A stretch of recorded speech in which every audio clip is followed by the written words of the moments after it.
साथियों, आप सभी का इस प्लेटफॉर्म पर स्वागत है। यहाँ पर हम लोग आगामी यूपी पीसीएस की जो मुख्य परीक्षा होगी उसके लिए सामान्य अध्ययन से संबंधित कुछ महत्वपूर्ण टॉपिक के बारे में चर्चा करेंगे। क्रॉनिकल की जो करंट अफेयर की मैगजीन आती है, इसमें 90 ऐसे महत्वपूर्ण विषयों जो कि आपके सामान्य अध्ययन से संबंधित हैं, सामान्य अध्ययन के जो 4 प्रश्न पत्र हैं इनके सिलेबस से संबंधित हैं। इन 90 महत्वपूर्ण विषयों पर जो है आपको कंटेंट उपलब्ध कराए गए हैं। तो इसी कंटेंट को हम लोग एक एक करके यहाँ पर देखेंगे और आज की वीडियो में हम लोग 2 टॉपिक को यहाँ पर देखेंगे। पहला टॉपिक है जो कि जीएस पेपर फर्स्ट से संबंधित है, जो भारतीय समाज वाला पोर्शन है उससे। पहला टॉपिक है ग्रामीण महिलाएं आत्मनिर्भर भारत के निर्माण में इनके महत्व के बारे में, और दूसरा है क्षेत्रवाद की चुनौती, सांस्कृतिक मुखरता और असमान क्षेत्रीय विकास के रूप में।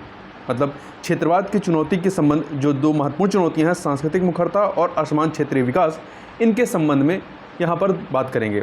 तो सबसे पहले हम लोग यहाँ पर बात करेंगे ग्रामीण महिलाएं आत्मनिर्भर भारत के निर्माण में इनके महत्व के संबंध में, कैसे ये आत्मनिर्भर भारत का जो निर्माण का जो लक्ष्य है उसके लिए कैसे महत्व रखती हैं और इनकी क्या भूमिका है उसके बारे में। तो देखिए, नए भारत के निर्माण एवं देश के आर्थिक विकास को गति देने के लिए ग्रामीण भारत में अपार संभावनाएं हैं।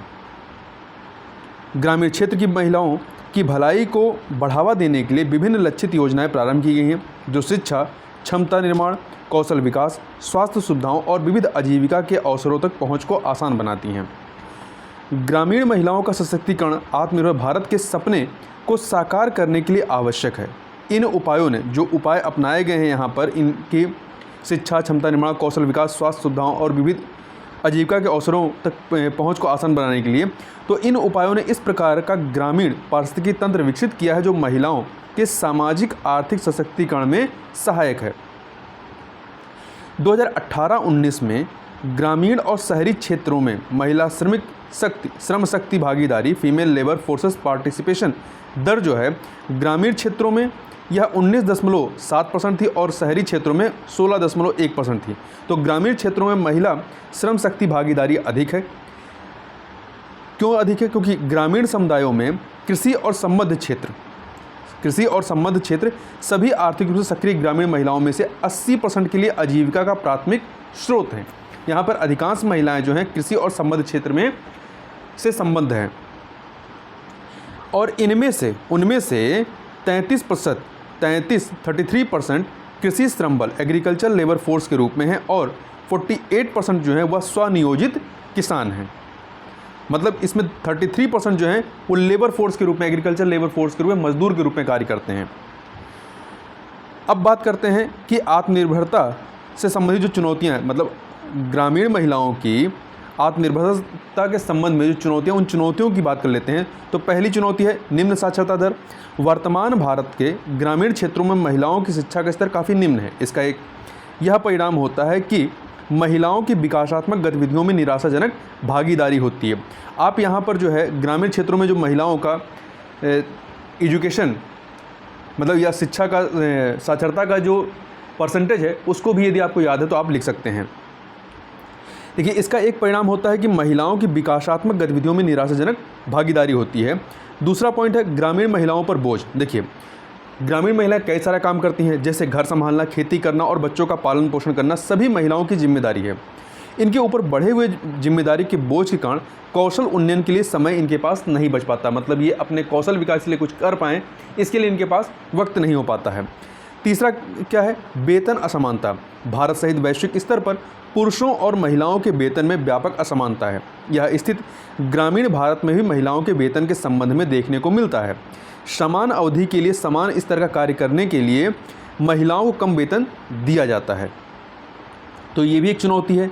चौथा, संसाधनों के स्वामित्व का अभाव। देखिए, ग्रामीण महिलाओं द्वारा भूमि और अन्य आर्थिक स्रोतों का स्वामित्व पुरुष की तुलना में बहुत कम है। इससे परिवार में उनकी स्थिति एवं निर्णय लेने की शक्ति कम हो जाती है। ये असमानता आपको केवल ग्रामीण क्षेत्र में नहीं, शहरी क्षेत्रों में, हर क्षेत्र में आपको दिखाई पड़ेगा महिलाओं के संबंध में। अगला है पितृसत्तात्मक मानसिकता। यह लोगों को महिलाओं को पुरुषों की तुलना में हीन के रूप में देखने के लिए प्रेरित करता है। यह माता पिता को ये जो भावना होती है, जो पितृत्व मानसिकता है, जिसमें महिलाओं को कमतर आंका जाता है, यह माता पिता को महिला शिक्षा पर कम ध्यान केंद्रित करने और उनकी शादी के लिए अधिक बचत करने के लिए प्रेरित करता है। तो मतलब जो पैसा जो व्यय शिक्षा पे होना चाहिए वो वहाँ पर ना होकर के उनकी शादी के लिए बचत के रूप में होता है। अब यहाँ पर बात करते हैं ग्रामीण महिलाओं का सशक्तिकरण एवं आत्मनिर्भर भारत। मतलब आत्मनिर्भर भारत के लक्ष्य को प्राप्त करने के लिए ग्रामीण महिलाओं का सशक्तिकरण किस प्रकार से महत्वपूर्ण है। तो इसमें पहला पॉइंट आप बता सकते हैं अर्थव्यवस्था को बढ़ावा देना। कैसे? ग्रामीण महिलाओं के सशक्तिकरण से उनकी उत्पादकता और कौशल में सुधार होगा। यह उन्हें अपने स्वयं के उद्यम स्थापित करने और ग्रामीण अर्थव्यवस्था विशेष रूप से कृषि क्षेत्र को बढ़ावा देने में सक्षम बनाएगा। इससे क्या होगा? इससे इकोनॉमी बूस्ट करेगी और इससे 2024-25 तक भारत को 5 ट्रिलियन अमेरिकी डॉलर बनाने का जो लक्ष्य है वो हासिल करने में मदद मिलेगी। दूसरा पॉइंट आप बता सकते हैं खाद्य सुरक्षा का। कृषि में कार्यरत महिलाएं भोजन और पोषण सुरक्षा में सुधार करने में मदद करेंगी यदि इनका सशक्तिकरण होता है। तो इससे पूरे देश में गरीबी और भूख से निपटने में मदद मिलेगी। 2011 में खाद्य और कृषि संगठन FAO ने अनुमान लगाया कि कृषि में महिला उन्मुख सुधारों से विकासशील देशों में कृषि उत्पादन में 2.5% से लेकर के 4% के बीच वृद्धि होगी। तीसरा, गरीबी उपशमन। देखिए, परिवार को अतिरिक्त सहायता प्रदान करने के लिए ग्रामीण महिलाओं का कौशल आवश्यक है, जिससे अतिरिक्त आय उत्पन्न हो सके और गरीबी उन्मूलन हो सके।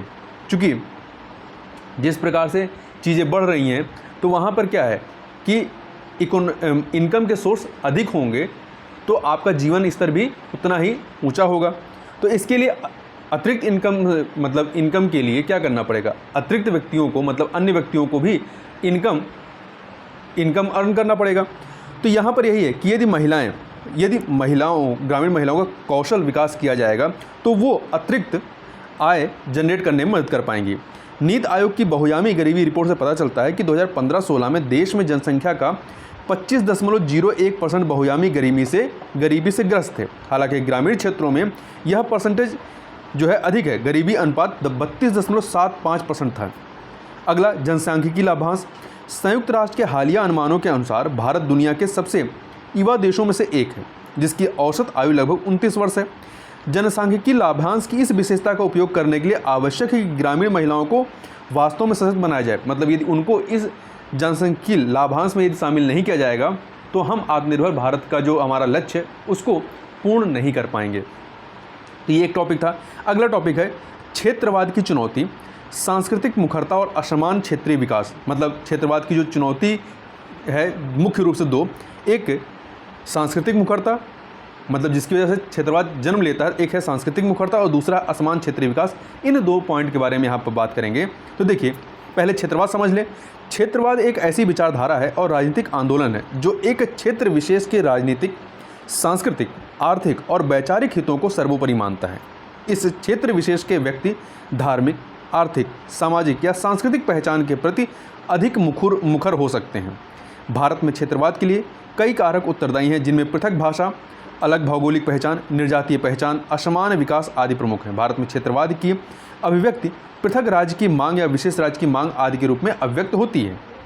सबसे पहले पॉइंट की बात करते हैं सांस्कृतिक मुखरता। ये क्षेत्रवाद का एक प्रमुख कारक है। देखिए, सांस्कृतिक विभिन्नता एवं अपनी संस्कृति के प्रति सांस्कृतिक मुखरता, कल्चरल एसेसिटिवनेस जो है को अक्सर क्षेत्रवाद के रूप में उद्धृत किया जाता है। एक विशेष सामाजिक पृष्ठभूमि से आने वाले लोग अपने सांस्कृतिक विचारों, रीति रिवाजों और सामाजिक व्यवहार को संरक्षित रखना चाहते हैं। इसके साथ ही अपनी संस्कृति को किसी दूसरे संस्कृति के विभिन्न तत्वों से ऊपर रखते हैं। दूसरा पॉइंट, संस्कृत का एक तत्व जो है भाषा माना जाता है। भारत में विभिन्न राज्यों की क्षेत्रीय भाषाएं हैं तथा भाषा को प्राथमिकता देने की प्रवृत्ति लोगों को अधिक मुखर बनाती है। भाषाई आधार पर राज्यों की मांग को पूरा करने के लिए वर्ष 1956 में राज्य पुनर्गठन आयोग की स्थापना की गई थी और भाषाई आधार पर राज्यों के पुनर्गठन ने क्षेत्रवाद को उत्पन्न करने तथा इसे विकसित करने में महत्वपूर्ण भूमिका निभाई है। तेलंगाना, झारखंड, उत्तराखंड, बोडोलैंड, गोरखालैंड, विदर्भ, बुंदेलखंड आदि ऐसे क्षेत्र हैं जहां कुछ भाषाई अल्पसंख्यक और विभिन्न ऐतिहासिक पृष्ठभूमि वाले सांस्कृतिक समूहों ने सांस्कृतिक मुखरता या सांस्कृतिक समूहों में सांस्कृतिक मुखरता जो है ये अधिक प्रबल है। अगला पॉइंट है, देखिए उत्तर पूर्व के जनजातीय क्षेत्रों की सांस्कृतिक पहचान जो है वो देश के अन्य भागों की अपेक्षा अलग है। इस क्षेत्र में एक आदिवासी समूह की सांस्कृतिक पहचान दूसरे से भिन्न है तथा इनमें अपनी संस्कृति के प्रति मुखरता भी अधिक पाई जाती है। तो ये जो आपका यहाँ पर था सांस्कृतिक मुखरता क्षेत्रवाद का एक प्रमुख कारक है, उसके संबंध में, उसके समर्थन में ये सारे पॉइंट थे। अब बात करते हैं असमान क्षेत्रीय विकास, जो दूसरा क्षेत्रवाद के लिए जो जिम्मेदार कारक है, असमान क्षेत्रीय विकास जो कि क्षेत्रवाद का आधार है, इसके बारे में बात करते हैं और इसके समर्थन में जो पॉइंट आप लिख सकते हैं उन पॉइंट को देखते हैं। असमान आर्थिक विकास क्षेत्रीय असमानताओं को बढ़ावा देने में सहायक होता है, जो अंततः क्षेत्रवाद को भी प्रोत्साहित करता है। भारत में एक राज्य के अंदर और दो या दो से अधिक राज्यों के मध्य विकास में अंतर पाया जाता है। एक ही राज्य के दो क्षेत्रों में संसाधनों के वितरण में विषमता देखने को मिलती है। इस स्थिति में आर्थिक विकास में असंतुलन की स्थिति उत्पन्न होती है। यह एक राज्य के अंदर असंतोष को जन्म देता है, जिससे क्षेत्रवाद की समस्या उत्पन्न होती है। जैसे आप आंध्र प्रदेश का जो बंटवारा होता है आंध्र प्रदेश और तेलंगाना में, तो यहाँ पर भी क्या था, असमानता, मतलब संसाधनों के वितरण में असमानता को लेकर के ही आंदोलन था, अलग तेलंगाना की जो मांग की गई थी। आगे देखते हैं, दो या दो से अधिक राज्यों के बीच आर्थिक विकास में असंतुलन भी क्षेत्रवाद की समस्या को जन्म देता है। क्षेत्रीय विकास में असंतुलन और प्राकृतिक संसाधनों के असमान वितरण के कारण विभिन्न राज्यों के बीच मतभेद उत्पन्न होते रहते हैं, जिसके कारण क्षेत्रवाद को बढ़ावा मिलता है। सरकार को इस प्रकार की नीति बनानी चाहिए जो क्षेत्रीय विकास में असंतुलन की समस्या का समाधान करे। समाज के पिछड़े एवं वंचित समुदाय तक आर्थिक विकास के लाभ पहुंचाने के प्रावधान किए जाने चाहिए। इसके साथ ही संसाधनों तक सभी वर्गों की एक समान पहुंच हो, राज्य द्वारा इसको सुनिश्चित किया जाना चाहिए तथा विकास में क्षेत्रीय असमानता देश की मुख्य धारा से अलगाव की भावना को प्रबल बनाती है। इस समस्या के समाधान के लिए केंद्र एवं राज्य सरकार सहित सभी हितधारकों को एक साथ मिलकर कार्य करना चाहिए। तो ये कुछ पॉइंट थे जिन्हें आपको पता होना चाहिए। तो इस वीडियो में बस ये दो टॉपिक, मिलते हैं नेक्स्ट वीडियो में, तब तक के लिए बहुत बहुत धन्यवाद।